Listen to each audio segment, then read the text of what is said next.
Hi everyone! In today's video, I'm going to show you how to make a fashion sketch in Adobe Illustrator. More specifically, I'm going to show you how to sketch this belted jacket here.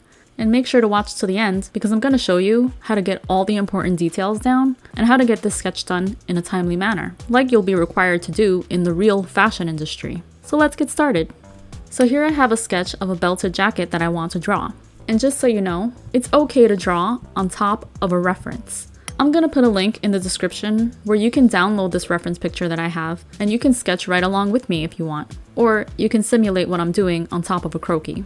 So when we start to sketch a garment, we're basically going to break down the main shapes and sketch those out, and then draw the smaller shapes and the details on top of that. So the first thing I'm going to do is grab my pen tool and make sure that only my stroke is filled with color and that my fill box is empty. I'm going to choose a bright color to sketch with, like this fuchsia. I'm using this fuchsia so that I can really see what I'm doing as I'm tracing on top of the garment. But later on, I'll be changing all the lines to black. So go ahead and grab any color that you want for now and we'll start sketching. Make sure that you lock that layer with the reference garment on it. You don't want that moving around when you're sketching. And I'm going to use a 1.5 stroke so that you can see what I'm doing clearly. So I'm going to start at the neck-shoulder intersection. And I'm gonna just estimate where that point actually is underneath the collar. So I think that point starts right here. And I'm just gonna follow along the shoulder with my pen tool. And I have to also imagine where the actual shape of the sleeve is under that shoulder epaulet. But that's not really too hard to do.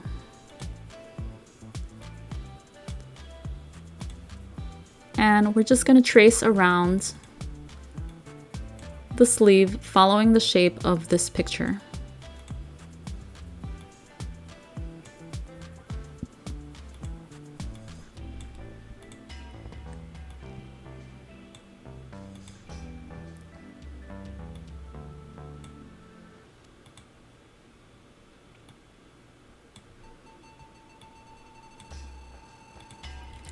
So now I'm coming down to the side of the body and I'm sketching this kind of A-line shape that this jacket has. And we're just following as best we can around what we see.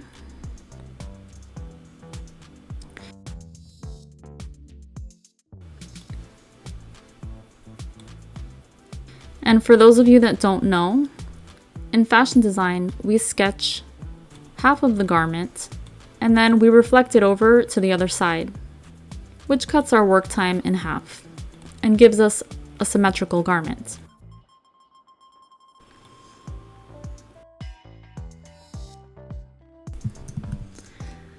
So here we have the shape of the sleeve and the main body all together. And if you see anything that stands out to you that you want to fix, go ahead and take your direct selection tool and just select over those points and fix that.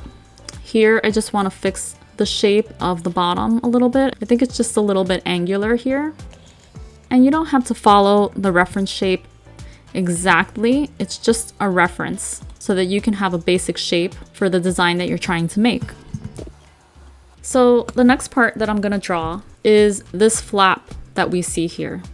And you should zoom in on the details so that you can really see the construction of the garment and what it is that you need to sketch, because flat sketches need to be accurate in detail. So here I see that I have a raglan seam and then this flap here that comes out from the body a little bit.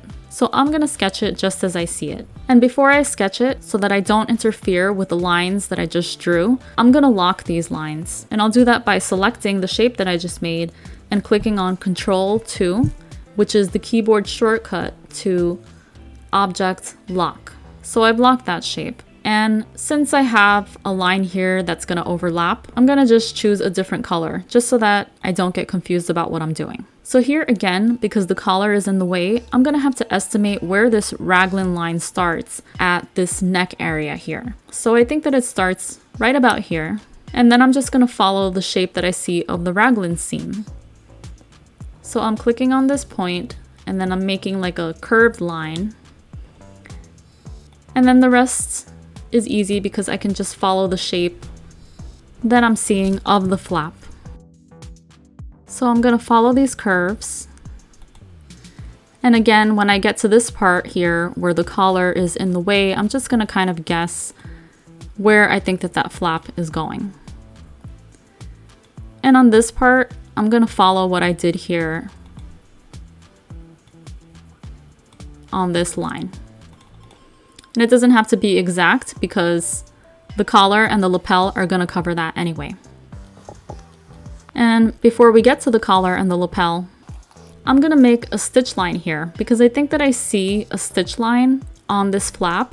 And normally I do leave my stitch lines for last, but I've looked over this garment already and I think that a lot of it has a clean finish to it. So I'm only gonna add a top stitch line to the flap and to the sleeve belt. So I might as well just go ahead and add my stitch line here. So what I'm gonna do so that I get a line that's parallel to the bottom edge of the flap is that I'm going to select it, press Alt and Shift and make a copy so that I get a parallel line that I'm placing just a little bit above this bottom edge. Now I'm gonna double click to isolate this, and with my direct selection tool, I'm gonna click on this side line here and delete it. And I'm gonna click over the top line and the other side line to delete those. And then I'm just left with one line that's parallel to the bottom edge of the flap, and I'm gonna make that line into a dash line for my top stitching. So let's change that to a thinner stroke. I like to use a 0.25 stroke for my top stitching lines, and the dash line at 1 point is just fine. So there I have my dash line. And I think that's a little bit too far from the edge, so I'm just using my arrow keys to bring that down just a bit. And I'm gonna click on save because you should be saving your work often. Okay, so now that I have that down, I'm gonna go ahead and make this into the same fuchsia color. And I'm also gonna hit Ctrl-2 to lock this part now. Now let me just turn off these other lines because I don't want you to get confused. So now I'm gonna draw the collar stand, and the lapel. And that's gonna be drawn in 3 separate parts. Now the way that I like to draw the collar is to draw the inside back of the collar as one piece with the front collar. And that's because in real life they will be one piece, and then I'm just gonna draw a line right here to show a separation, but it's not gonna continue all the way up. You'll see what I mean. So let's start up here at center back, and we're gonna follow this line of the back collar, going into the line of the front collar. And here we'll just follow along, and it's a pointed collar, but it's not super pointy, so we're gonna just round out that shape a little bit at the point, and then follow this curve. And I don't know if you can see it on your screen, but there's a seam right here where the collar joins the collar stand. So I'm gonna follow that seam, and then I'm gonna follow the edge of the collar up to here. And I'm not gonna continue up, but I'm gonna continue to the side so that it joins with the bottom seam of the inside back collar. And let me just make that line thicker. I was still on my 0.25 stroke so that you can see what I'm doing. So this is what the collar shape looks like right now. I wanna bring this part out a little bit, so I just selected that with my direct selection tool. And what's gonna happen here is I'm just gonna draw a separate line just to show that division, but I'm not bringing that line all the way up because I just think that it looks a little more natural when you can see a little bit of fold here. So I like the shape of that, and I'll fill that in for a second so that you can see what that looks like. Okay, let's take that color off now. So I'm gonna click and drag over these shapes that I just made with my direct selection tool, and I'm gonna hit Ctrl-2 to lock this. And the next shape that we're gonna draw is this little triangle that is what we can see of the collar stand. Now it may seem like a small detail, but you need to draw all those small details because we have to be accurate when we're drawing fashion sketches. So here we're gonna follow along the line of the collar and just draw out that little triangle shape. Simple. Okay, so we're locking that, and this is another way that you can lock your layer. You can click on the sub layer and just click on that lock button there. So let's go back to the green. And now we're gonna draw our lapel shape. So again, we're just tracing over the photo reference that we have. And this is a pointed lapel, but it's not that super sharp type of point. And now we're gonna follow this curve.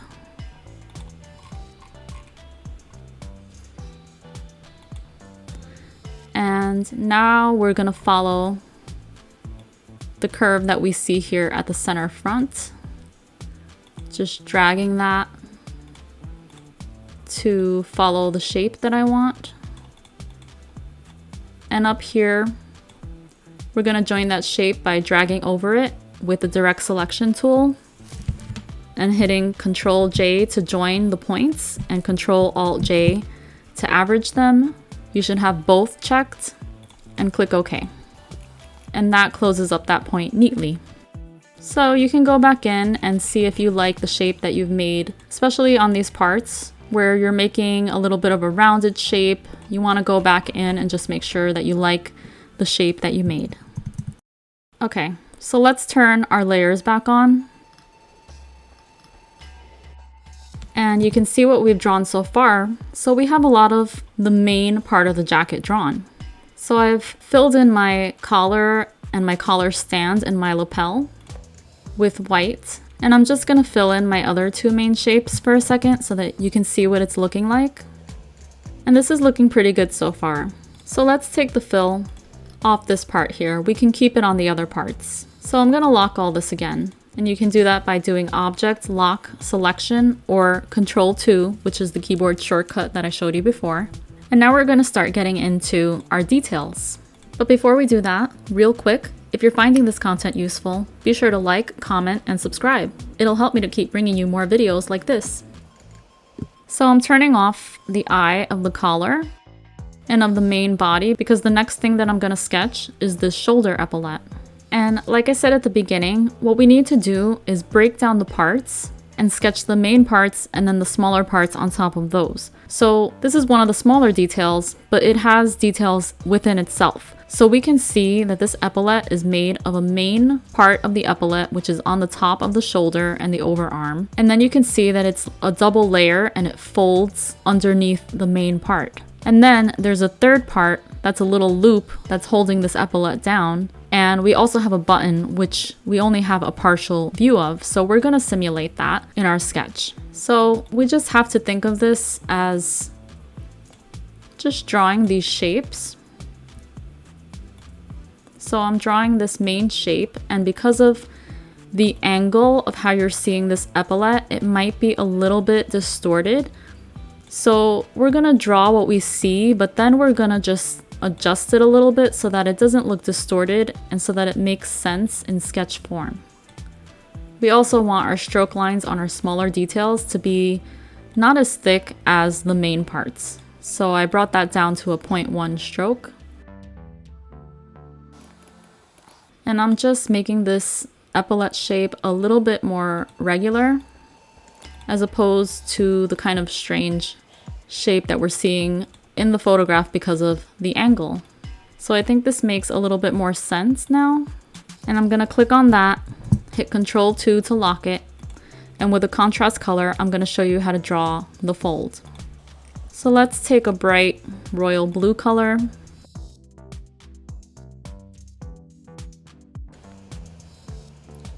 And I'm basically gonna follow the edge of the epaulet that I already drew and draw like a little bit rounded shape there to show where it's folding. I'm gonna draw this basically parallel to the main epaulet shape. Okay, so I think that'll do. And I'm gonna click on that and lock it with Ctrl 2 to lock. And let's go back to the fuchsia color and quickly just draw a sort of rectangular shape here for our loop. And if we look at what we're doing on our layers, these top 3 layers are the epaulet that I'm drawing right now. So I want this loop to be in between the fold and the main part of the epaulet. And actually, the main part of the epaulet should be on the top. Okay, and I'm gonna just fix this up here a little bit because I don't like what happened. Okay, and I'm gonna go ahead and make all of these the same color outline and fill the shapes in with white. And then I'm gonna do object group to group them.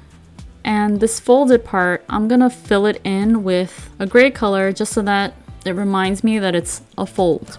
And here I can see where that partial button is, but we're gonna add the buttons in last. So we'll just add that in last. And we're gonna turn our eye back on these other layers. So now we're gonna draw the sleeve belt. So let's take a contrast color again. We'll use green. And draw the belt as you see it. I see that the belt comes out more than the sleeve because it's wrapping around over the sleeve. And since my outline to my sleeve is a little bit thick, it's interfering here a little bit, but I can kind of guess that this is the kind of shape that it should be. So I'm just following that. And I don't know if you can tell, but there's actually a loop here. So we're gonna make sure to draw that loop. And I came out a little bit too much on this side, so I can just take my direct selection tool, click on those points and pull the shape in closer to the sleeve like I want it. And I can see that I have another shape here. There's a pointy type of flap here.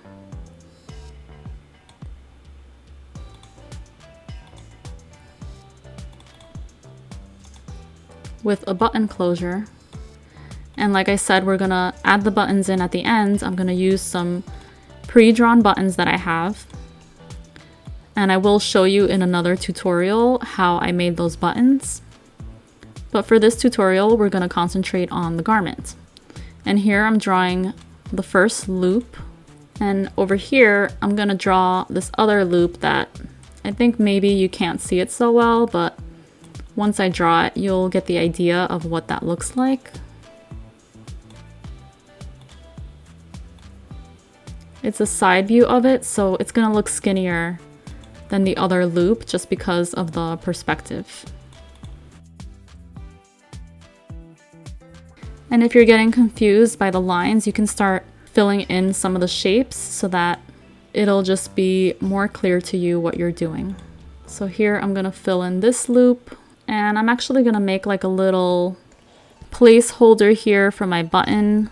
When I bring my actual button in to this file, I'm just gonna know that I'm gonna place this on top of that button. And like I said, I wanna add some stitch lines here, just like this other stitch line that I have on the flap. So what I'm gonna do is select first this shape here. And I'm double clicking on it to get it into isolation mode. And what I'm gonna do is I'm gonna go to Object, Path, Offset Path. And I'm gonna click the preview box. And what you see happen here is that you get another path that has lines that are parallel to the first path that you selected. So what you need to do is play with this offset number here. And when I made it a negative offset, it brought the offset line inside of my shape like I wanted it to. So now I'm gonna click OK, and I'm gonna change this line into that same dash line that I did on the flap. So I'm making a 0.25 point and clicking on dash, and I have that same 1 point dash. And you see it looks the same as the dash line that I have on the flap. The only thing is that I just wanna erase this part on the bottom here. So with my direct selection tool, I'm just gonna click on that part of the line and hit the delete key. I can just select this point and use the arrow keys to just bring that dash line to the edge of my shape. And that's how I get a dash line that's perfectly parallel to this shape. And I want to do the same thing with the shape that's underneath, which is that main belt shape. So let's do that again. We're selecting the shape with the black arrow, do Object, Path, Offset Path, click on Preview, and we're gonna offset it to the same amount as the other shape. So a negative 0.03 is working right now. So let's click OK. And we can either just go back in here and make the same settings, or we can deselect it, select it again, and use our eyedropper tool and click on the dash line that we want, that we made before. And that gives us the same exact characteristics on our dash line. So those are two ways that you can get those same characteristics. And here on the loops, you can do that same offset. But to me, I think it's just gonna be easier if I just draw a stitch line, and it's gonna have two stitch lines. So I can draw that first one and I can click on Alt Shift and create that second stitch line. And let me just add a fill so you can see what I did there. And this other loop here, like I said, it's just at a different angle and you're only seeing like a sliver of it. So we don't need to add the stitch lines to that. But now our sleeve belt is complete. And I do want to fix the shape of my sleeve a little bit here. So I'm going to do Object, Unlock All to unlock that. And I just want to fix this shape a little bit because it's just bugging me a little bit. And I think that's okay. Okay, so now I'm just locking everything again. And the next thing we're going to do is we're going to add movement lines and shadows. And one little step we have to take before we add the movement lines is I'm gonna just add my line here to show where the side body is at the waist here. And that's just one little line that I have to draw because it didn't fall in with the outline here. And let's lock that. Okay, so now I'm gonna show you how to make the movement lines and the shadows. Click on the link below to see that on part.